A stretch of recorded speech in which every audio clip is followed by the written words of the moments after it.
Hello, everyone. Welcome back to What Anna Said podcast.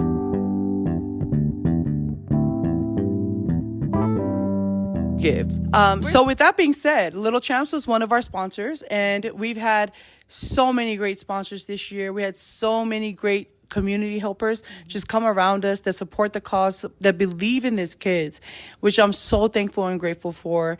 And so, Sally, why don't you share a few words about the sponsors that we've had this year and just the great help that has come around us from our community. Yes, Anna.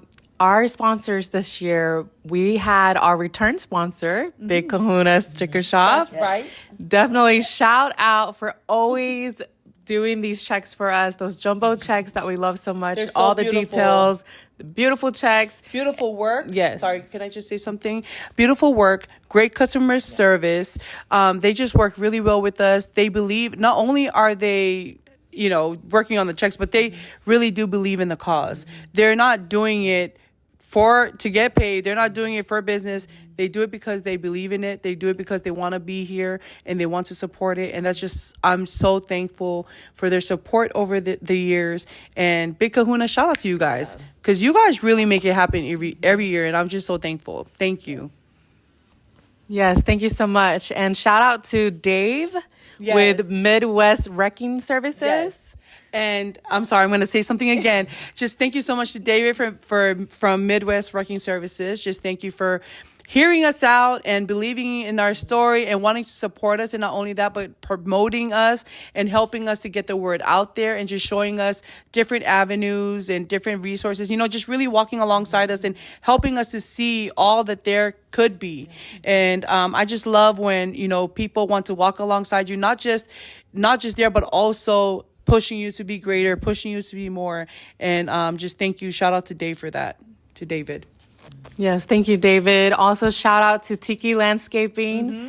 Tiki Landscaping is our return sponsor from last year. Yes. And so shout out to you. Yes. We also would like to thank a new sponsor, Precision Road Services. Yes. Thank you so much for reading our vision and choosing to come alongside us. Yes, exactly. And sorry, I just have a word. Just like you said, Tiki Landscaping for coming again this year. It's one thing to support, but for somebody to believe in the cause so much to return and do it again and again, just so thankful for that. Especially Tiki Landscaping, a small business, in the yate business, and being able to choosing to be a community partner, choosing to give back into the community in such a huge way, in a way that makes a lasting impact. That's amazing. Shout out to Tiki Landscaping. Also to Precision Road Services. Thank you so much for walking alongside us this year, seeing the vision. That's the thing, is because, once somebody sees the vision, that's when you're locked in. Yeah. And you believed in us from the moment that you heard our story. Not in us, but in the impact that this will make for kids in the community, in uplifting the community, in pushing us forward. Just thank you so much, because your generous support is what helps us to move forward, to continue pushing this thing and to continue strong. So thank you. Yes, thank you so much. We also joined hands with the Mid-Cities Pacific Islanders Lions Club. Yes. So they got to sponsor 2 other separate checks. And so we thank you so much for seeing the vision, everybody that had an impact, everybody that had a helping hand. Yes. Thank you so much to all the people behind the Mid-Cities Pacific Islanders Lions Club. And Central Baptist. And Central Baptist Church was definitely Yes. one of our sponsors, allowing us to have a venue for the event, and just helping out in so many ways by just supporting and standing alongside with us. Media. Yes, sponsoring through their media. So we'll also add the link here in this YouTube video, so that you could also see the whole award ceremony itself, which was streamed by Central Baptist Church in Bedford. Thank you so much. And I hope I'm not missing anybody else. I feel like there might be some. There's so many. Yes, so we just really want to take this time to thank each and every one of our sponsors, and to those that have been supporting us from the beginning till now, from sharing to words of encouragement, and just the community. This really takes this really was a community effort, and we are just so blessed to be able to be the vessel to be for these kids. So just want to thank you guys. Yes, that's right, Kim. We just want to express all the thanks and all the gratitude. Just thank you to everybody who's been so supportive. If you shared a post, you've been so instrumental in getting the word out there and spreading the word to our students, to our sponsors. Thank you for your support. Thank you to everybody in the village. Like Kim said, you know, even all the Lions. In our Mid-City Pacific Islanders Lions Club that showed up, that came, that had a helping hand, that were there right alongside us to make sure that this was successful. To everybody that, you know, was clapping their hands or rooting for us, and just, you don't know how much that means. It really means a lot. And it's just such a wonderful thing to be able to do this again, the second year in a row. We're so grateful. We're so blessed. We're so thankful to be a part of such a wonderful community, especially here in HEB, here in the greatest state, first of all, here in Texas, the great big state of Texas. But we're just so thankful to have been able to do this again a second year. And, you know, something that's so wonderful about this is because what started out as just us talking about it. Talking about it to ourselves and seeing this thing happen, seeing it take a life of its own. I'm so excited to see what will happen next year. You know, the first year we did it, everything, we were just winging everything. And when I say winging it, I'm saying that God was doing everything, and he was just leading us. And, you know, the verse that your word is the lamp unto my feet and a light unto my path. And I'm only seeing each step as I go. That's exactly what's happening and continues to happen. But God is faithful, and he saw this thing through this year. I'm just so thankful and grateful to have been obedient, to allow God to work, because I was blessed by it. And I'm so excited because we actually have some exciting stuff to share on our next episode, and exciting guests. And y'all, I know it's been a minute. Yes. Okay, you don't have to scold me. We scold each other, and I'm just kidding. You do have to scold us. We need to get it back together. But we just wanted to go ahead and share that recap and thank everybody, because a lot of our listeners, really, you guys support us, not just on this podcast, but in every other thing that we're doing outside in our lives. And so thank you guys. Thank you guys for walking alongside us.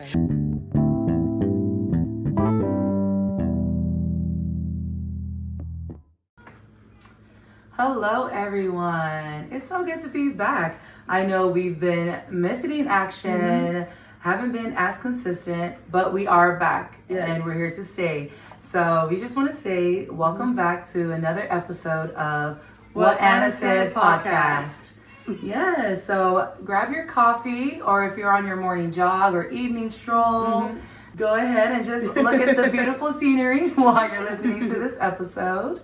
I know recently, the last time that we spoke or shared anything, we were talking about the scholarships and why we started the scholarship and the purpose behind it all. And today we have a very special guest with us. It is one of our recipients from our Kasitati Legacy Scholarship program. And we are so happy to announce that we have Miss Rebecca Greer with us today.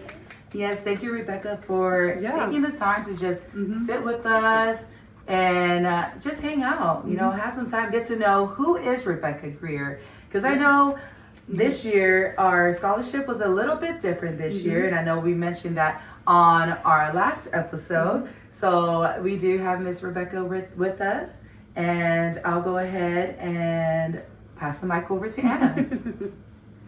Thank you so much, Kim. Like Kim shared, we have Miss Rebecca Greer in the house today. We're so excited to have her here. We shared a little bit about her story on our last episode. For those of you who are catching up, you are going to be able to hear everything about her today. We are so excited to hear her story. So without further ado, let's just go ahead and jump into it. Rebecca, can you introduce yourself and tell us a little bit about who you are and where you're from? So obviously, my name is Rebecca. I am from Alabama originally, but I did move to Florida throughout some of my life, and then back to Alabama, and then now Texas. I don't know, there's not much to me. I mean, I like books, embroidery. I just bought another typewriter from the state sale for like $22. That's cool. Yeah, so I like old things, but I like old things that work. If it doesn't Antiques, work, yeah. then I don't want it. So Right. a typewriter that's just gonna sit on my shelf, I don't want that. Anyway. So you're putting other things to use. Yes. So yeah. Okay. Yeah, I write letters. So Wow, I love that. so I mean, and then I'm Christian. Believe in God. Let's see. I don't know. There's not much to me, I guess. Yeah, that's me. That's all I'm really about, Yeah. I guess. Yeah. Well, that's a lot of. Oh, sorry. Oops. It's me forgetting. I'm sorry, but that's a lot of good. You just shared something with us that I didn't know, like the typewriter that you have from the estate sale, talking about how you love to write letters, which is pretty evident. Let me tell you, reading your essay when that came across, when your submission came across, I could tell that you were a storyteller, and you. I'm so excited that you are here to tell your story today. But before we jump into that, let's go ahead and share with our listeners what you are currently studying or planning to study, and a little bit about what inspired you to choose that path. Yeah, so I am going to college for paralegal studies. But you have to get an associate's in applied science, I believe is what it was called. I'm doing that, and it'll take me about 2 years to finish that. But it's more so to just dip my toe in the water of the world of lawyers and attorneys. See if that's something I'm at all interested in. Because if it's not, then I haven't wasted 7 years of my life to go through all the schoolwork and the process of it all. Very smart girl. And if it is something I like, then I can continue on doing it. Or maybe I won't like it at all, but I love doing paralegal work, so I'll stick with that. And it's significantly cheaper. Significantly. So it'll make me, I won't go into debt doing it. And I'll pretty much come out of college making not what I am now, which I'm not making a lot. But that's okay, because I live with my dad, and that's great. So, I love that. yeah. And then what inspired me to do so specifically, I want to work under and I'm not sure how it all works, so I could be so wrong on this, and it might sound incredibly stupid. But if at all possible, I would like to work under a divorce attorney or family law. Because that has been a significant part of my life. Because when I was really little, 9 to 10, I want to say, my mother and father were getting a divorce, and we lived in Florida at the time. And now I heard it's different here in Texas, but in Florida, the court system that we were going through was extremely biased against my dad, and they believed that the mother was the better parent. I don't know why, but they did, even with all like a bunch of evidence stacked up against her. Because so a little background on my mom, she is what's the word? A schizophrenic, and she has multiple personality disorder. She hasn't, from my knowledge, been officially diagnosed, but if you spend like an hour with her, like it all just, there's no other way to explain what happens to her. Like you'll just be talking to her, and then all of a sudden, like I'm not even joking when I tell you, her eyes go from blue to black, or from blue to green. It's weird. And then her posture changes, the way she talks changes, the way she walks, acts, dresses, it all changes. And you can tell it's like a switch was flipped or something. And then the way she talked to us, she had some issues. And like a bunch of Facebook posts and things like that, it would display her insanity very clearly. And no matter what my dad brought up, the court system just would be like, oh no, she gets full custody, you get supervised visitation or you get every other week. And then finally, I think it was my dad was talking to DHR, I think. One day after an incident happened with my mom and my eldest sibling, and my dad had asked like what needs to happen for us to be taken out of her care, and they basically said that she had to put one of us in the hospital, and the chances of the other two even being taken out of her care were slim. So the only one who even had a chance of really getting out of her care, if one of us in the hospital, was the one who was injured physically. So we were almost put in a very dire situation because the court system did not think a father was a fit parent, even though he did all the classes that they needed him to, all the anger management classes, which it was, I mean, he took them, but he also went to go get like evaluated for anger management. It's like the moment my mom said, "You've got anger issues," he went that day and got evaluated, and he didn't. He had none. But the court ordered him to take anger management classes, and he did. He did everything that court ordered him to do, and still, they were like, "No, your mom gets custody," even though she violated courts so many times. I'm like, what in the world? What is wrong with that? So I don't want anyone else to go through that. Like any other kids, that's not right. I mean, it doesn't matter if it's the mom or the dad. If one of them is insane, wrong, on drugs, alcohol, whatever, the kids should never go back to that parent as so long as that's a problem. Right. Like that was so wrong. So that's why I wanted to do this. So one of the two fields is what I'd like to do: family or divorce. But the reason why I haven't really gone forward with it for a long time, because I've been wanting to do it for a while. But the reason I've been hesitant was because I just didn't know how I could work in divorce law or and still honor God, because in the Bible it says and I'm paraphrasing here because I just can't. I can't say verses like that. I don't have them memorized. But it's like it said, "Do not let what God has joined men separate." And also the what's the word I'm looking for? The allowance of divorce. That's not really how I wanted to phrase that at all. But people were only allowed to divorce in like 1 or 2 instances, and adultery was one of them. Yes. And that might be the only one. I thought there might be one other, but I don't know. So I didn't know how to work with that. But I do believe that God does release people from their vows sometimes. Like I do absolutely believe that God let Dad leave that situation from his own testimony. He told me. And so I do think God released Dad from his marriage contract with my mom. So I think there are situations in which it's allowed that, our situation, crap, it's like, it's a Q word. Anyway, but I do think there are certain situations in which it's allowed, but must be prayed about, and you must find, and God must give you your own personal answer. Very much, yes. That answer is not going to be yes for everybody. Oh yeah. So, that's why. Sorry, that was a little long. No, that's that was really good. That's fine. Yeah, that was really good. Yes.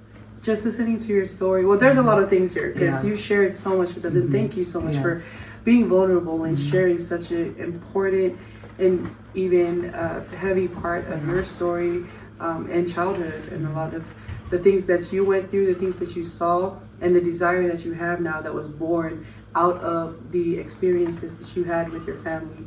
I know now that you're with your father. I met your father at the scholarship event, and just I can just see how much you love him and how much he loves you and how happy you are to be with him.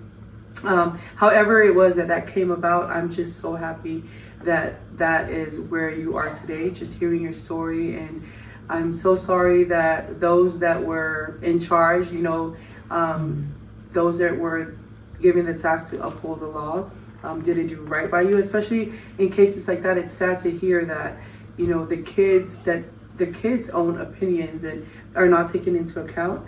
I don't know how that happens where they don't listen to the children, because it seems to me, or it sounds to me, that you knew where you wanted to be all along, and that was with your father. And so to hear that you had to have such a long struggle and fight just to have that right, I'm so sorry for that.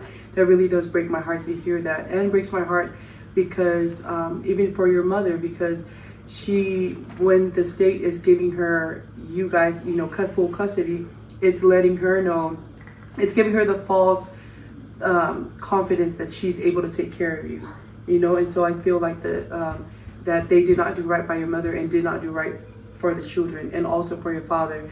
And what an amazing testament of love, just hearing about your dad going to do the anger management, doing, jumping through all the hoops that they put before him, because he was like, I'm gonna get my kids. I love that so much. That moves me so much. And to hear that you want to pursue a life of helping other children so that they never have to face what you face, they never have to walk what you walk, is so inspiring. And it just affirms the reason why we chose you. It literally, whenever I read your essay and this story came, the words just flew off the page and pierced my heart just reading it. And I remember thinking to myself, I need to meet this girl. I need to meet this girl. She is so strong. And I don't know if she knows how strong she is. And you just shared how, you guys moved a lot. And I can't imagine your day-to-day, the uncertainty and just not knowing where you're going to be, what's going to happen, if they're going to come get your mom again, who's coming for you next. I cannot imagine that. To see you today, seeing you have such a firm head, like a good head on your shoulders, you know what you want to do. And even just hearing about your faith, that is just another level into how much more you're inspiring me. Like, that's just a deeper step into the amazing woman of God that you are. The fact that you even considered how God would feel about what you choose to do with your life, and how you took that into account about God and about divorce. But like you said, it is something to be prayed about, and God gives you the answer. And that's one thing I do 100% believe, that when you pray to God about anything, He will confirm. He will give you peace. He will let you know. Like, he answers. We serve a living God, and He will answer you every time. And I'm so proud of you for all that you have done to be here today. You're such a responsible young woman. Like, I'm just blown away. I'm just so amazed. I'm so amazed by you. Like, even getting together to set up this podcast episode, to record it, like, you were like, well, I work on this day, I'm doing this. I'm like, this girl is just so responsible. Like, she's just amazing. I'm thinking, you just graduated yesterday, like. I couldn't piggyback off my dad the whole time. But although, I will say, my dad is the best, because the only thing he's making me pay for right now is gas. That's it. Well, no, I still have to pay for my own college. Right. But yes. bills and things, he doesn't make me cover. Yeah. Well, he's just amazing. And meeting him, that brief moment that we met him, I remember telling my sisters, like, oh my goodness, he's such a girl dad. Like, just seeing him with you, I was like, oh, it really touched my heart. And just hearing your story, oh my goodness, I'm like, we just started recording. Let me not cry right in the beginning. Okay. But that's just so beautiful. Thank you so much for sharing that with us. You are the perfect person to go into that line of work. Exactly. And I wish and hope that every young person, every young child that is going through anything that you went through, that their paths will cross with yours, because you are born to do amazing things. And I'm just, for somebody to go through what you went through, and you don't look like anything that you've been through, I'm amazed. Like, I am amazed. You're doing exactly what it is that you need to be doing. Like, you choosing to go into that line of work, we need you. We need you there. But going into our next question, how did you first hear about the Kasitati Legacy Scholarship?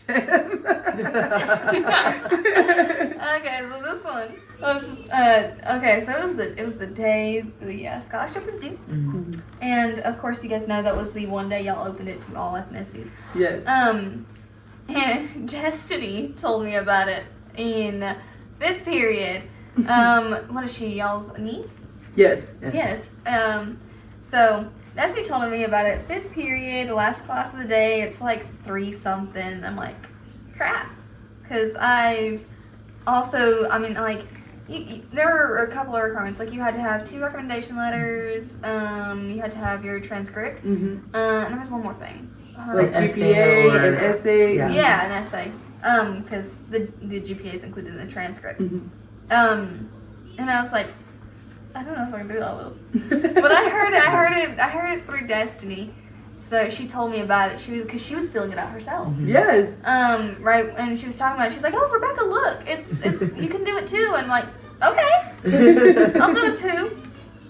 Besides, who doesn't want some help in college? Yes. I'm not gonna lie to y'all. Like, that kind of relieved some stress, because I didn't have a job yet, and I was trying, and I was no, I wasn't quite looking yet. I was looking, but not really applying. But I was like, graduation was almost here, and I'm applying to everything, and no things are responding. And but I mean, that scholarship I got pays for my entire first semester. Wow. So I don't have to worry about it at all. Wow. Thank you, Lord. That's how I heard about it. It's destiny. Awesome. The whole journey of actually doing it and getting it all done was something else. Yes. Sure. That was fun. I don't know if y'all can all hear that little bit of sarcasm. I feel like I'm losing it a little bit. Yes. Oh my goodness. Kim, did you want to ask? Oh, I'm sorry. It's me still. I still have my questions here. Sorry about that. But yes, you shared with us that you, so let me go back. The scholarship was originally for South Pacific Islanders, so students of South Pacific descent. And then when we came to the deadline, we woke up in the morning and nobody had applied. Not one application, nobody had applied. We were like, wow, God, you knew we're in this thing together with you. You know we have these scholarships. We know that there are students out there in need and could very much benefit from this. So we prayed about it and we said, you know what, God, we're going to be obedient and listen to you. And the Holy Spirit was telling us to open it up. You know, if we need to open it up to everybody, there is somebody out there who needs to know, who needs this scholarship. So whenever we open it up, we shared a video. And in the video, I say, if you're looking for a sign, this is it. Apply. And it's so funny that you tell us you heard it because Destiny, who was in your 5th period class, just looked at me like, hey girl, they opened it up. Almost the end of the and day. It's so funny because we didn't even know, at the time, we didn't know that you knew Destiny. And it was so funny whenever we came on the day of giving out the scholarships. When you came up to us and you were like, Destiny, we were like, how did you know? Like, this little Palangi girl, like, how did you know about the scholarship? And you were like, Destiny told me. You're like, oh. And we were like, wow, that's so funny. That, because I think we posted it like 11 or 12 or 1. And whatever like time 11, it was, I think, or 10. Whatever time it was, you still happened to be in school at that time. And I believe it was you that told us you immediately got up, walked to the teacher, asked for a pass. Well, I think it was about a 5-minute delay, of which I was sitting there thinking about, can I do this sometime? Because Right. Because I was asking Destiny questions about, like, how do I upload my transcript? Because I listen, I play with typewriters. I don't Understood. I don't play with computers. I don't understand it. So I was like, how do I put my transcript on here? Do I have enough time to go get it? Like, what in the world? She's like, oh, you can just upload it from Grade Away or whatever it's called. I'm like, oh, okay, just screenshot. I can do that. But then I still needed 2 letters of recommendation. So I'm like, I've been here a year. These teachers don't know me. You only get like what? How long is a trimester? I know. I know. Anyway, because I'm used to like 18-week intervals, and I think this is 12-week intervals. So I'm like, each teacher only knows me for 12 weeks. They don't know me that much. But I did get one. Teacher, Miss Baskin, who knew me pretty well. Unfortunately, hers didn't go through quite right. But I did get another teacher, and I feel bad that I can't remember who it was. No, it wasn't a teacher. It was not a teacher. I did get one from another teacher, but she's in Alabama. She's yes. I love her. She's great. Yes. But no, it was my aunt. Yeah. Who did my. And she wrote a second beautiful. letter. Yes, she did. Yeah, she did a great job. I read her letter. I was like, dang it, Jacqueline, because she was a church leader. So I was like, she counts. Yes. Yeah. So and I was like, and it was very difficult to find recommendation letters. I'm not gonna lie, because when I say my social group is my family, I mean my Yes. social group is my Yeah. family. We get I'm that. like- Yeah. I'm like, how do you? Usually when they ask for recommendation letters, they don't want recommendation letters from your family, because of course they're gonna give you a good recommendation. Yeah. Right.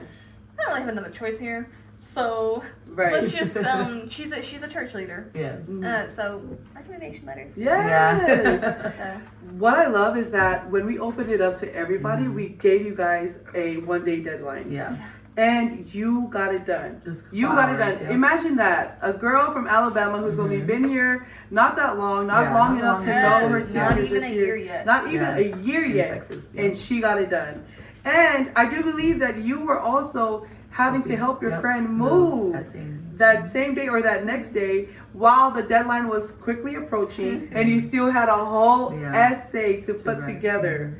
That right there is called determination. Yeah, determination. That right there is called I need it, I want it, I'm gonna go get it. Yeah. Okay? Exactly. Yes. no, I was helping her move that night. I had to be there. Wow. I had to be there. Let's see, 6. I want to say. I think I was there a little earlier, but I had to be there at 6. And then I thought we'd be there until like 10, because she didn't feel like she had that much stuff, which is always what you say when Yeah. you're moving. Exactly. It's like, it doesn't look Yeah, like that much, yeah. and then you start to get packed, and you're like, where did this stuff come from? Right, exactly. So I was like 10, because I mean her new place is like 5 minutes away. No, it was like 11:30, and I was like, Wow. I really did resign myself to not being able to finish my essay. And not being able to apply, Yes. because I was like, I told my friend I would be here. I'm gonna be here until I finish, regardless if I get to apply or not.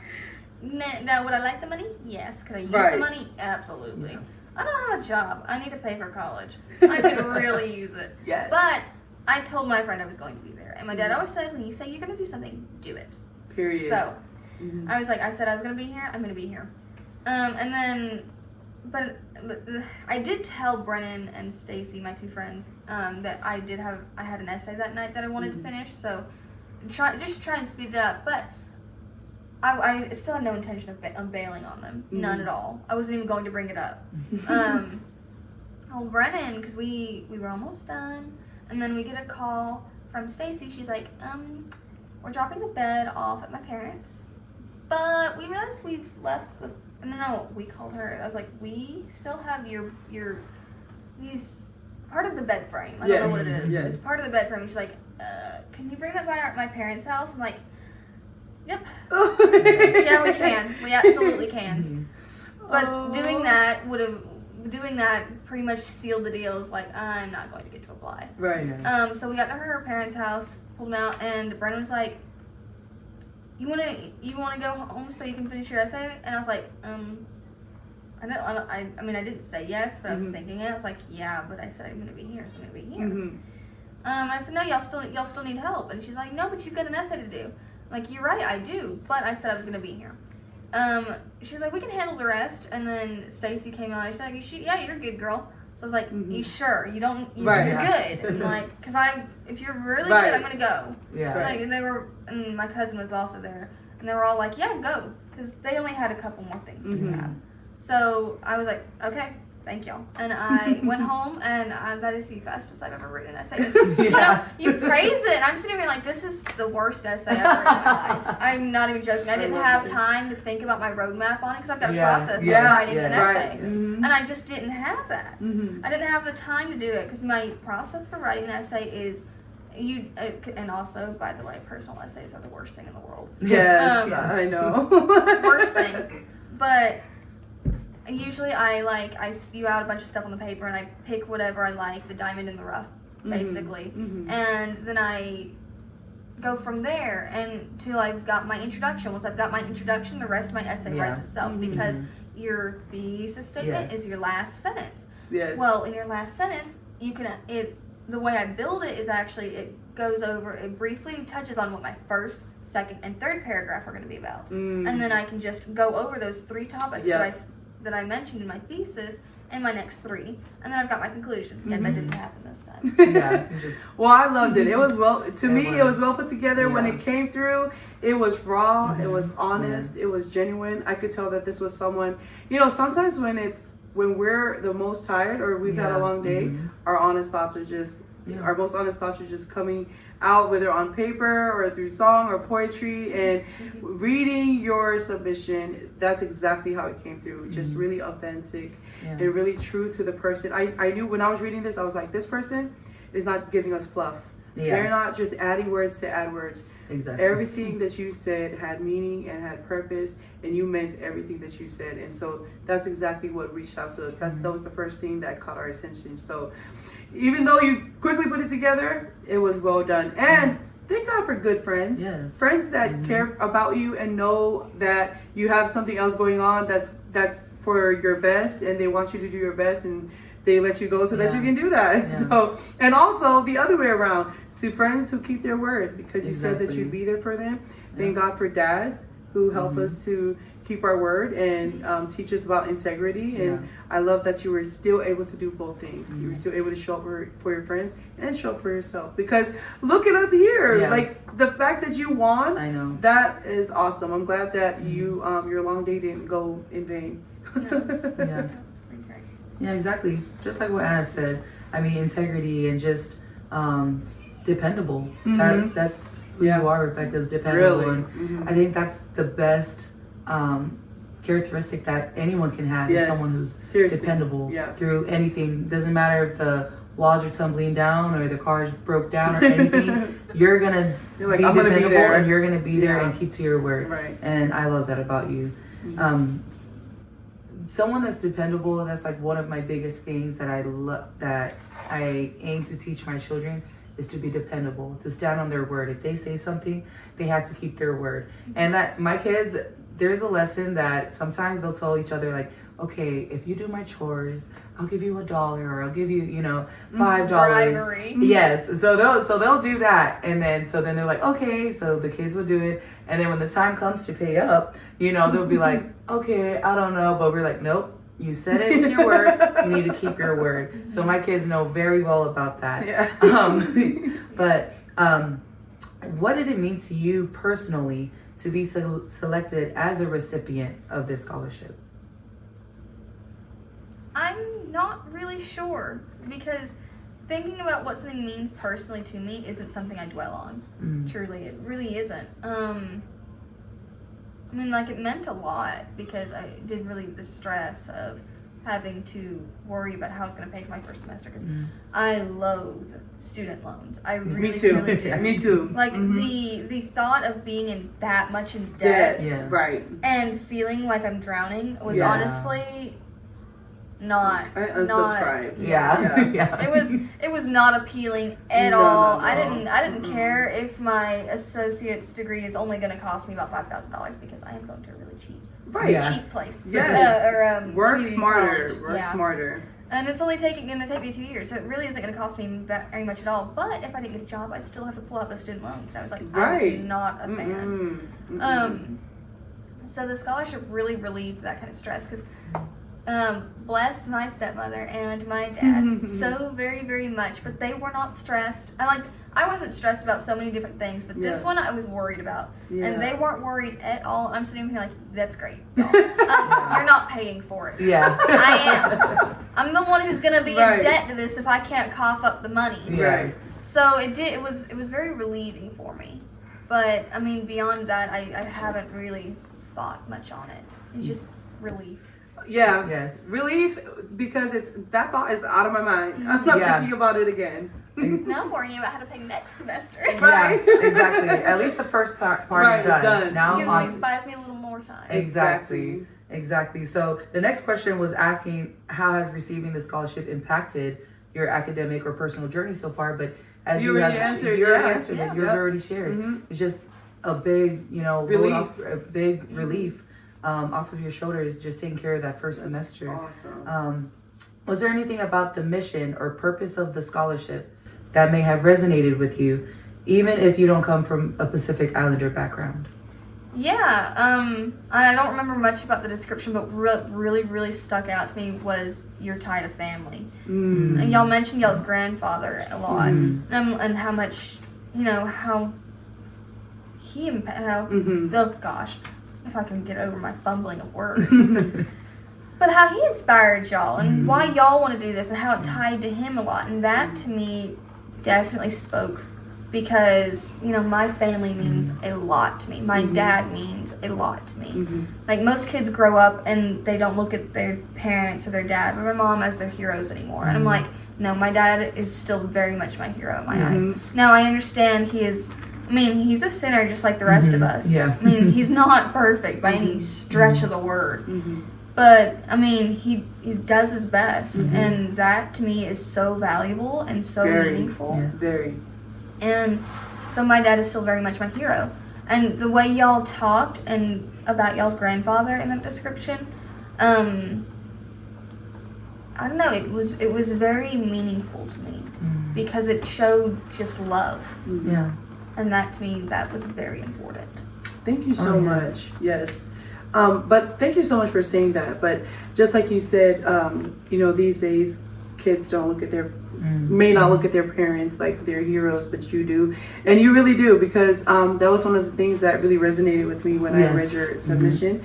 There's a part in your submission that stuck out to me in your essay where you say that your dad is happy now. Your dad has moved on, and he's found love, and he's found a future, and he's found his happiness. And because of that, it has given you the strength to choose to go to school, because you already decided in your heart and in your mind that you would take care of him no matter what that path looked like. And when I tell you that right there spoke so, it was just, when I read that, it just stuck with me, like, so much that when I think about your submission, that is the one thing that I remember. And I just think about that sacrifice, that not sacrifice, in the negative connotation of the word, but the love that you so freely give, and would give up your own future, which no parent would want there for their kid, but you as a child, because he's your hero. And like you said, of course, nobody's perfect, but to you, he is the perfect dad for you, and he has tried and given his best, and that is all a daughter could ever ask for. And I just loved reading that. I just want you to know, like, I just loved reading that. That just touched my heart, and to know how happy you are for your dad's happiness, that's just a beautiful thing. Because we don't see that, often in the world we live in today, and so to read that touched my heart a lot. Yes, especially because, we've said it many times on our episodes, but we are big daddy's girls. We love our dad, so we definitely can resonate with that. The scholarship is rooted in honoring legacy and uplifting undeserved communities. What does legacy mean to you? Thinking on legacy, I don't know. It's just what you're known for. Like, in the future generations, a lasting impression. Like, what did you, and you know what? It doesn't even have to be what you're known for, because, you can have a legacy and nobody will even know that you started it. Exactly. That's true. So, it doesn't even, you don't even have to be known for your legacy. Because your legacy is still what you created, what you started. I'm trying to think of an example, and it's very difficult for me, but there's plenty of them. Okay, well, you could take someone in the Bible, for example. David. Sure, let's go with David. Most people don't believe, a lot of people don't believe in the Bible. So, like, okay, well, David doesn't mean anything. Right. But, it was his son, Solomon, who built the first temple. Exactly. Like, that was a huge legacy. But a lot of people are like, where did it come from? So a lot of people forget about it, but still started it. He didn't start it, God started it all. But anyway, I don't know, you just, something you started that just continues on. Exactly. It has a lasting ripple effect. It does. Butterfly effect. Yes. Like Anna said, a lasting ripple effect. Our next question, How do you carry your own cultural or family values with you as you pursue your goals? I mean, you've mentioned it here on our episode time and time again, the importance of family and how your circle, your friends, is literally your family. So how do you carry your own cultural or family values with you as you pursue your goals? Well, this is actually something I knew about 2 years ago, or really saturated myself in, because I had a friend that I really did consider family, and I did not express it well at all. In fact, it was terrible, absolutely terrible. Because coming from the background that I do, I didn't have much of a filter, and I used words that I didn't really know what they meant, and to describe things that I shouldn't. Not that's gonna sound so wrong, but I was very rude to my friend's family, and I didn't mean to be. And it affected our friendship to the point in which it dissolved. I mean, and it wasn't just them; it was him too. So I wish my values were as prevalent in me then as they are now. But my cultural values, I'm not really sure. Most people think of Caucasians as not having much culture. I'm not gonna lie, I've not dwelled on it, so I don't really think about it. That's honest. That's true. But I mean, like, we don't have any spices or anything. I know. What else do we not have? No, but actual like core beliefs and values and things. I mean, my values align with the Bible, whatever, because that's my center. God is my center, and I strive to make him I should strive more to make him my center in more things in my life. But biblical values, that's where it is, and those foundations were laid within my family. My dad really drilled, and I don't even think he meant to, or not necessarily meant to. I don't think he knew that he was. Right. But yeah, biblical values. That's what I think. I strayed from the question. I can't remember. No, you answered it perfectly. Yeah. Yes. I think that's the most important. I mean, I don't think I know that's the most important thing that you could teach to your child. Just like the verse in the Bible, train your child up in the way you want them to go, so when they are older, they will not depart from it. So just hearing you share your story, especially just going back to why you want to do paralegal and where you want to do it, and wanting to go into the field of divorce, and just everything with your background, and then at the same time feeling a bit of contradiction because of the Bible and what God's word says.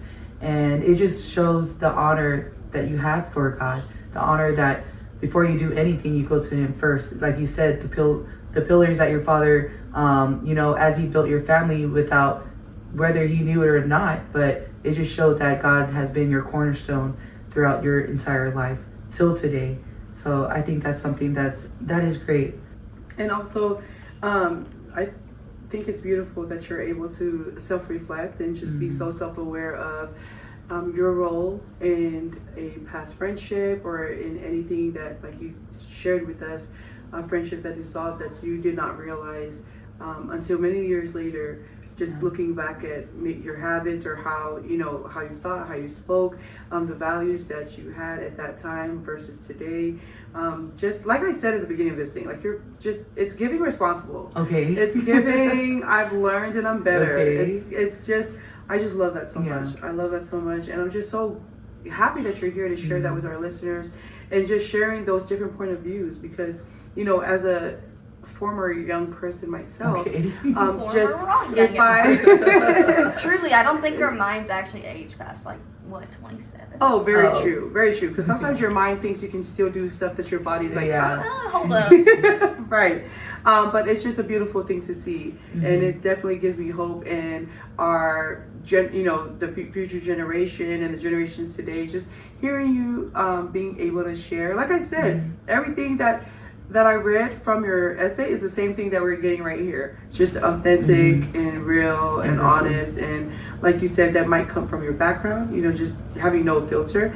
But I mean, that's also kind of like a superpower because you're able to, like I said, no fluff. Yeah. But the no filter really needs to know when to not have it. Because That's no filter, it can be a blessing, but it can very much get you in trouble. That's why I got in so much trouble with my friend. I mean, it was hugely my part as to why the friendship fell apart. Mostly, mostly it was my fault. I'm not gonna really get into it. right. Yeah. But it takes two for a friendship or relationship of any kind to work. So it's not entirely my fault, but I definitely say like 95% is my fault. You take your part of the responsibility. Yeah, but to the no filter, it can be a blessing if you know how to balance it out. Because you can have no filter but still be kind about it. Very My much. problem was that I had no filter and I was not kind about it. I was very blunt, very to the point. Like if you did not want to know my actual true thoughts on the matter, you did not ask me. Do not do it. Yeah. I mean, and then sometimes I'd offer my opinion when nobody asked. I'm like, y'all, really, truly, and honestly, your opinion does not matter unless it is asked of. Like, truly, that is something that I don't think people really get. Yeah. And like, and it sounds so harsh to some people, but I'm like, it's really not. It's just. It's true. It's the truth. Yeah, I mean, like, I can tell you, I like pink. What is unless you like me, unless you like me and we're friends, and like you just want to purposely remember that I like pink and maybe get me something pink. My opinion on the color pink don't matter to you. Right. It's just the same thing for virtually everything else. So I mean, it really can be a blessing or a curse, or not necessarily a curse, but a something that needs to be curbed. Right. So you need to know how to be truthful, honest, straight to the point, and no filter while still being kind about it. Yeah. Because I mean, if my friend comes out in a dress that genuinely does not flatter her, I'm not going to say, "Girl, you look fat in that. Your thighs look too large. Go take that off." I'm going to say, you know, that's really not the most flattering dress on you. If you really want to know, I mean, it just doesn't flatter your hips or your thighs nearly as well as I know it can. Right. You probably won't say it like that, but because I'm not very eloquent with my words in speech, I'm way better at writing them down because then I have time to think about them. Right. Yeah. But I mean, I'm not just going to say, no, you look fat in that. Go change. I'm going to be like, I'm going to give it to her, like, truthfully but kindly. I'm like, that really doesn't look the best on you. Right. So if there's your honest opinion, it doesn't look the best on you, so very true. change if you want, don't look it up. Not what you say, but how you say it. Yes, exactly. It really is. Really. Rebecca, are you sure you just graduated? Because Kim is still graduating. I'm still learning, but I mean, just sitting here with you, having this conversation, talking with you, having you answer all these questions. I mean, you just hold yourself so well, and like I said, dependable, trustworthy, honest, and yeah. I mean, when I was 18, it just. I'm actually 19. I was supposed to graduate last year, but because of my schooling with my mother when I was really young, I basically skipped first, second, and third grade. So when I got to the fourth grade, I couldn't read. And I had the grades to pass, barely, but the school went to my dad and was like, she will struggle in fifth grade a lot. And so my dad went to me and we talked about it. I was like, yeah, I agree. I need to be held back a year. So I actually should have graduated last year, but you know what? 5 is my lucky number. So it's good. So I'll be 20 in December. It's December, y'all. I'm not in high school anymore. No worries. Actually, when I remember one of the things that popped up in my mind when I was reading your submission was that, wow, this girl wants to finish school. It was one of the things in my mind because I couldn't believe, after everything that I have read that you went through, that you still were determined to go to school every day. That was something that really stuck out to me because if you're still going to school, you want to go to school. Like there's a purpose here. You're going somewhere. Like you want to. It's by your own choice that you're doing these things. Because I was like, Oh my goodness. Exactly. All of that, and you have homework. Determination. Oh, like I could not. Wow. Just I actually completely wow. almost didn't finish high school. Not because my grades were bad, but I mean, you don't come out of a situation like mine or worse than mine, or maybe even not as bad without probably some issues. Escape, right. And I did not tell my dad this for years because I didn't want medication. But I dealt with depression. Now, my depression, I've not really heard anything like it, but it was really weird. It started when I was young.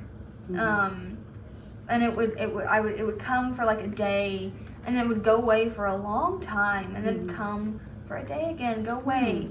But then as I got older, it started coming for longer and leaving for shorter periods of time until I had me and my friend have basically our friendship had just dissolved. And I had hit my worst depressive episode. I think this one lasted 3 months.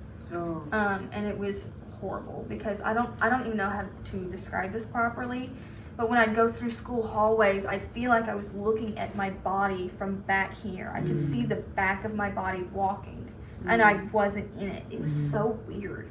And then I just felt so lifeless, like a shell just walking. And I wanted to quit so bad because I was so miserable in school. I talked to my dad about it. I was like, I want to just leave and get my GED. I don't want to do this anymore.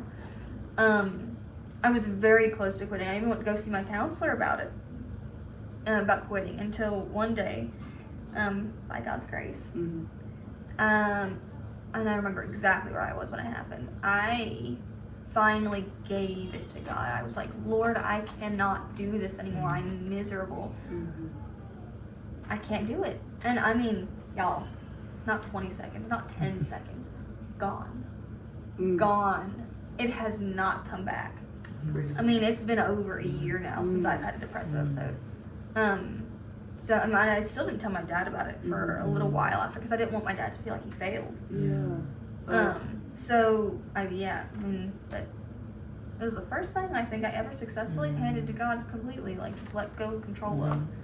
But yeah, that's wow. Oh my goodness, just hearing all of that, so many things sticking out to me. You talking about not wanting to tell your dad, of course, because you didn't want him to feel like he failed. What pressure? What pressure that you carrying on your shoulders? I mean, just all of that weight, still being so considerate of your father when your world was just falling apart, when you were feeling lifeless, feeling like a zombie just in this shell. And wow, praise God that the winner just stuck it out and did the one thing that you knew you could do, which was cry out for help. Like, God, take it, okay? I can't do it anymore.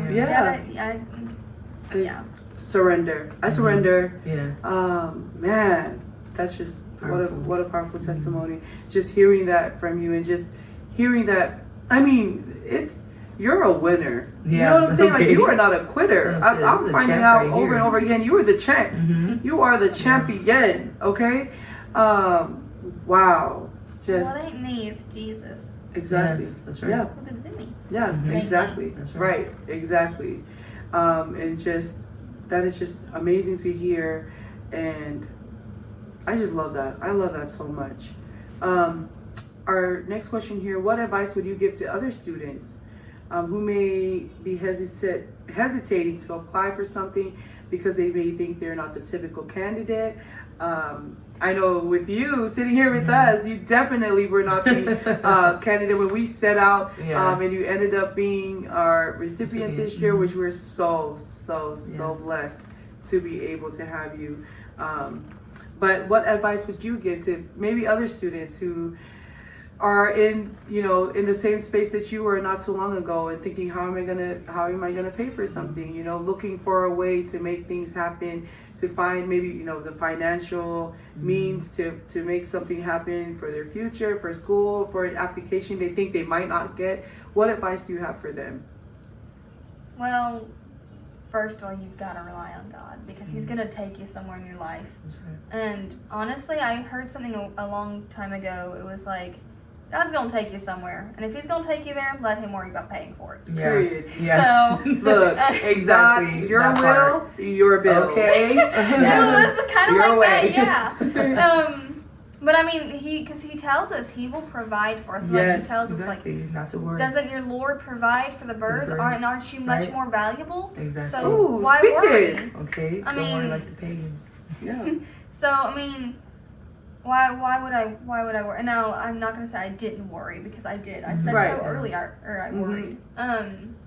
But I knew, like, okay, God's got this. Mhm. But I mean, and for another thing I heard a long time ago was like, it was something, I don't remember even what it was, but somebody said guys don't even look at qualifications, they just apply. And then they just if they get it, they get it, and if they don't, they Right. don't. And if they do get it and they're not up to the standard, they figure it out. Yeah. Right. So I mean, like, if you don't meet the qualifications, Mhm. apply anyway. Yes. There you go. Apply anyway. That's what I'm Exactly. talking about. I mean, if you get it, you get it. If you don't, you don't. Very But, true. And I mean, some things you really do have to have the qualifications Yes. for. And in those cases, and if you do meet them and you're still hesitating, just do it. Just do Just it. do it. Yes. I mean, okay, so procrastination is a killer. It is a killer. It is. And I still struggle with procrastination. But a way I found to not deal with it so bad is I don't even think about it. Like, I know that sounds difficult, and it kind of is, but it's all about discipline. Like, if you're dreading getting up for school in the morning, you're like, I can just be late to class, and it'll be fine. Stop thinking. Just get up and get ready and go. And just stop thinking. Right. Turn your head off. Turn it to something else. I don't Yeah. know, but stop thinking about the thing that you're dreading, because if Yeah. you think about the thing that you're dreading, you're going to procrastinate more. Like that essay that's due, probably. Yeah. Stop thinking about it. How much you hate doing it. Just go do it. I mean, and I know some people are like, that's not realistic. I'm like, yeah, it is. I did it. That's exactly how I went through some of my days sometimes, because I dreaded something so much. I did not want to do it. And so I'd wake up, I wouldn't even think about it. I'd get up out of bed, I wouldn't sit there a moment longer, and I'd get ready. And I'd be out the door. And I would not give myself time to think about it until I was there, and I'm like, I don't want to do this. I'm like, but you're here, so get out. Go up there. And then if you're not procrastinating because you're procrastinating, you're just doing it because you're nervous, and I'm like, you really do just have to go for it at some point. You have to. Because, I mean, life isn't going to take you on a nice beach trip just because you did nothing. Exactly. You have to do something, because if you do nothing, you don't get anywhere. Unless you're just really lucky. Yeah. But most of us are not really lucky, and so if we want something done, we have to make it happen. So you have to make yourself. Yep. It's what it comes down to. And it's a lot of it's discipline, I think. And most people do lack discipline, but that's a learned skill. You can learn it. Exactly. I love that. I love that you said that. You can learn it. You can create your own look, and if you lack discipline, it's okay, because you can learn it. Yeah. You really can. It's difficult. It is so difficult, and I lack discipline in so many areas of my life. It's not even funny. But it's entirely possible. Just you got to be willing to do it. Thank you so much for that. I hope our listeners are taking notes, because this was all good advice. Yes, I remember the night of our award ceremony, we got to sit down together and share our meal together. And I remember when we were sitting down together at the church, I remember just having a conversation with you, and you were talking about procrastination. And I was telling you, I was like, that's so funny, because you're talking to the biggest person that procrastinates to the last minute to get it done. I'll get it done, but I do it at the very last minute, and then I'm like rushing to get it done. And I remember you told me something. You said, don't dwell on it. You said something, and I'm not sure if you remember. Yeah, no, don't. I don't remember exactly what I said, but it's very similar to what I'm saying now. Is don't dwell on it, because the more you dwell on it, the more you don't want to do it, and the more you don't want to do it, the more you're going to push it back. Exactly. And that's exactly what happens when you think about procrastination. You think like, oh, I need to wash the dishes. You're like, oh, but I'm so tired. Maybe I'll do it. There you go, dwelling on it, instead of getting up immediately and just doing it. You know, the Bible even talks about dwelling on stuff. It Exactly. says, don't dwell. Exactly. It does it for a reason. Now, I don't know the full context of it, but Tell her, Rebecca. know it Yeah, talks tell about her it. again. So, hey, I got news for you. You gotta stop dwelling on stuff. But you know what? I do too, because I still dwell on some things too. I mean, I do. And then actually I do I purposely like leaving essays sometimes for the last minute because I, oddly enough, enjoy working under pressure. Yeah. I know exactly what you mean. Yeah. So I might be a little weird, but it almost helps me think. Yes. Yeah. And focus. Yeah, I get that. But I don't generally do that one. No, sometimes I do it out of procrastination.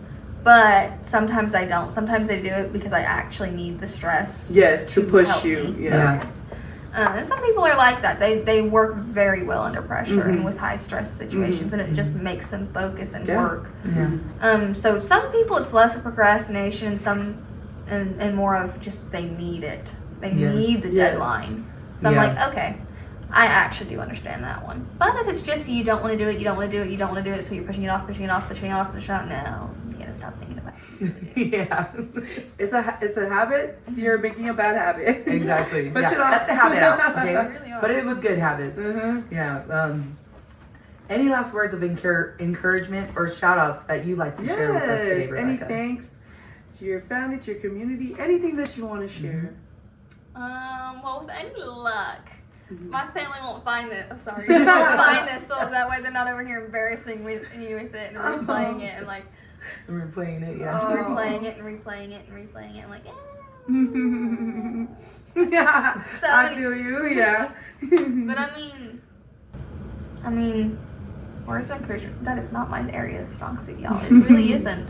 You're good. You I don't was have gonna to. say, Yes. you've already said Even if so you- much yes. already. I mean, Anything at all. This is your time. Whatever you want to add to your episode.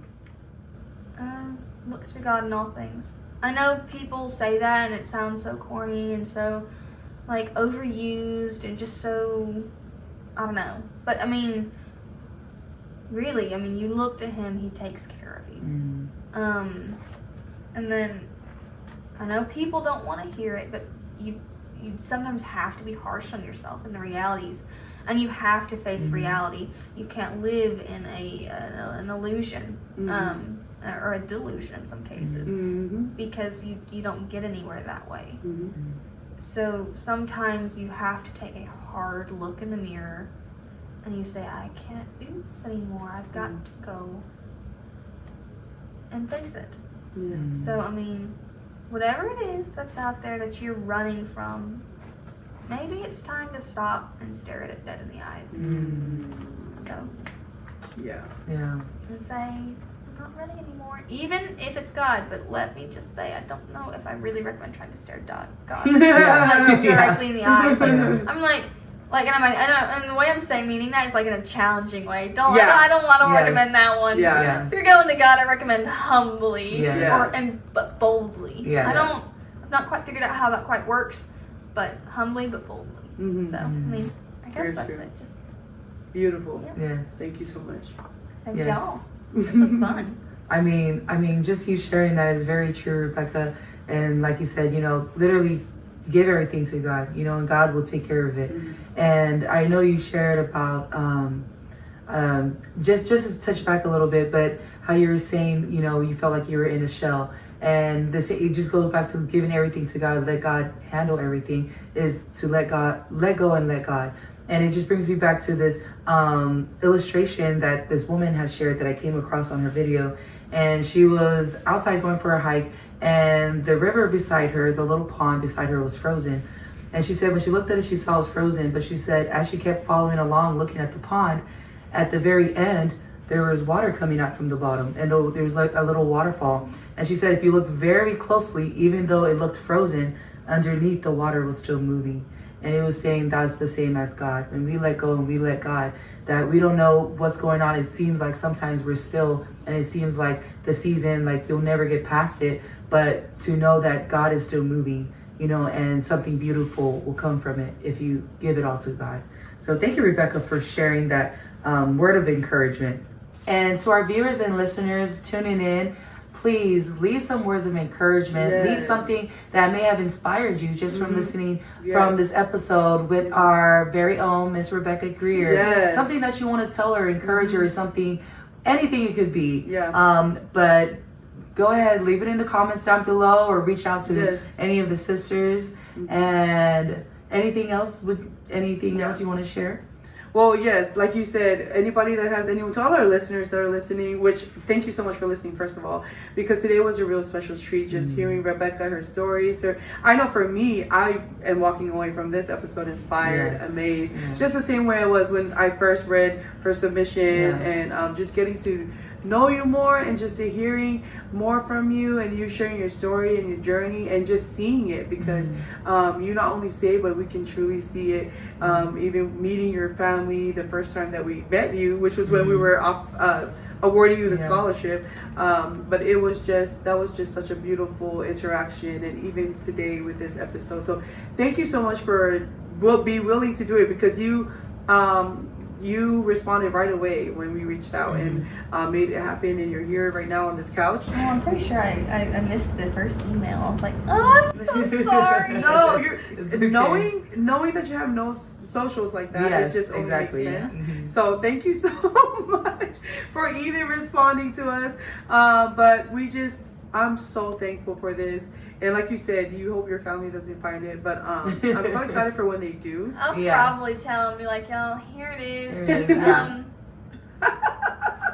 Don't sit here and put it on the big screen and play I'm like, I don't need a movie night with popcorn, y'all. Right. They're like, we're gonna have a the next day comes, they're still watching it. We're gonna have a showing of Rebecca's episode all together.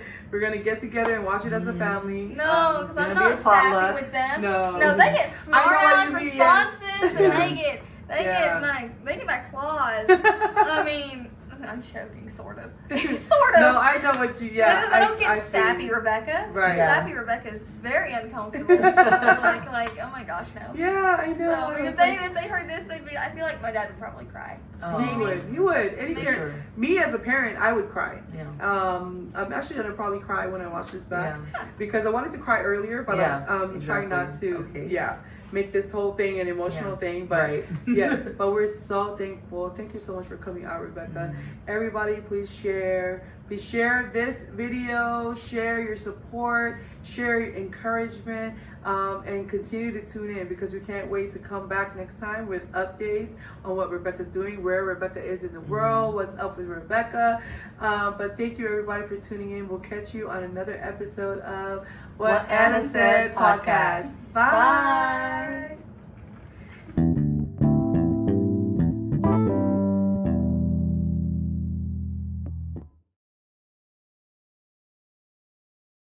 So with that being said, Litl Champs was one of our sponsors, and we've had so many great sponsors this year. We had so many great community helpers just come around us that support the cause, that believe in these kids, which I'm so thankful and grateful for. And so, Sally, why don't you share a few words about the sponsors that we've had this year, and just the great help that has come around us from our community. Yes, Anna.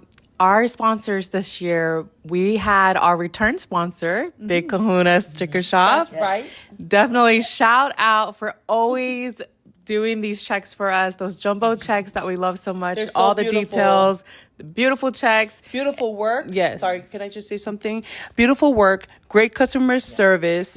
They just work really well with us. They believe, not only are they working on the checks, but they really do believe in the cause. They're not doing it to get paid. They're not doing it for business. They do it because they believe in it. They do it because they want to be here and they want to support it. And I'm so thankful for their support over the years. And Big Kahuna, shout out to you guys, because you guys really make it happen every year. And I'm just so thankful. Thank you. Yes, thank you so much. And shout out to Dave with Midwest Wrecking Services. Yes. And I'm sorry, I'm going to say something again. Just thank you so much to David from Midwest Wrecking Services. Just thank you for hearing us out and believing in our story and wanting to support us. And not only that, but promoting us and helping us to get the word out there, and just showing us different avenues and different resources, just really walking alongside us and helping us to see all that there could be. And I just love when, people want to walk alongside you, not just there, but also pushing you to be greater, pushing you to be more. And just thank you. Shout out to Dave for that, to David. Yes, thank you, David. Also, shout out to Tiki Landscaping. Tiki Landscaping is our return sponsor from last year. Yes. And so shout out to you. Yes. We also would like to thank a new sponsor, Precision Road Services. Yes. Thank you so much for reading our vision and choosing to come alongside us. Yes, exactly. And Sorry. I just have a word. Just like you said, Tiki Landscaping for coming again this year. It's one thing to support, but for somebody to believe in the cause so much to return and do it again and again, just so thankful for that. Especially Tiki Landscaping, a small business, in the yate business, and being able to, choosing to be a community partner, choosing to give back into the community in such a huge way, in a way that makes a lasting impact. That's amazing. Shout out to Tiki Landscaping. Also to Precision Road Services. Thank you so much for walking alongside us this year, seeing the vision. That's the thing, is because once somebody sees the vision, that's when you're locked in. And you believed in us from the moment that you heard our story. Not in us, but in the impact that this will make for kids in the community, in uplifting the community, in pushing us forward. Just thank you so much, because your generous support is what helps us to move forward, to continue pushing this thing and to continue strong. So thank you. yes, thank you so much. We also joined hands with the Mid-Cities Pacific Islanders Lions Club. Yes. So they got to sponsor 2 other separate checks. And so we thank you so much for seeing the everybody, vision, everybody that had an impact, everybody that had a helping hand. Yes. Thank you so much to all the people behind the Mid-Cities Pacific Islanders Lions Club. And Central Baptist. And Central Baptist Church was definitely Yes. one of our sponsors, allowing us to have a venue for the event, and just helping out in so many ways by just supporting and standing alongside with us. Media. Yes, sponsoring through their media. So we'll also add the link here in this YouTube video, so that you could also see the whole award ceremony itself, which was streamed by Central Baptist Church in Bedford. Thank you so much. And I hope I'm not missing anybody else. I feel like there might be some. There's so many. Yes, so we just really want to take this time to thank each and every one of our sponsors, and to those that have been supporting us from the beginning till now, from sharing to words of encouragement, and just the community. This really was a community effort, and we are just so blessed to be able to be the vessel to be for these kids. So just want to thank you guys. Yes, that's right, Kim. We just want to express all the thanks and all the gratitude. Just thank you to everybody who has been so supportive. If you shared a post, you've been so instrumental in getting the word out there and spreading the word to our students, to our sponsors. Thank you for your support. Thank you to everybody in the village. Like Kim said, even all the Lions, in our Mid-Cities Pacific Islanders Lions Club that showed up, that came, that had a helping hand, that were there right alongside us to make sure that this was successful. To everybody that, was clapping their hands or rooting for us, and just, you don't know how much that means. It really means a lot. And it's just such a wonderful thing to be able to do this again, the second year in a row. We're so grateful. We're so blessed. We're so thankful to be a part of such a wonderful community, especially here in HEB, here in the greatest state, first of all, here in Texas, the great big state of Texas. But we're just so thankful to have been able to do this again a second year. And, something that's so wonderful about this is because what started out as just us talking about it.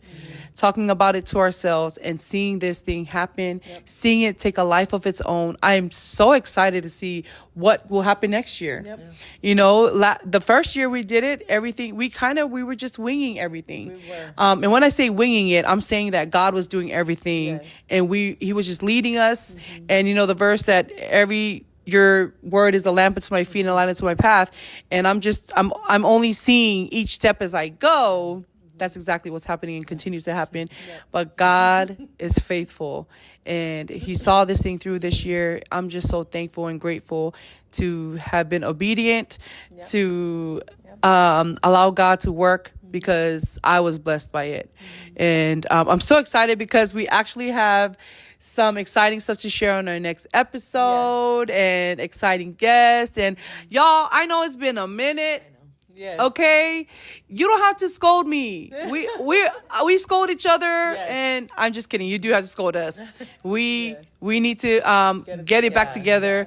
But we just wanted to go ahead and share that recap and thank everybody, because a lot of our listeners, really, you guys support us not just on this podcast, but in every other thing that we're doing outside in our lives. And so, thank you guys. Thank you guys for walking alongside us. We'll be back to our weekly episodes. We just got back from vacation. We're tan, we're sunburned, God is good, and we're just so happy to be able to do this.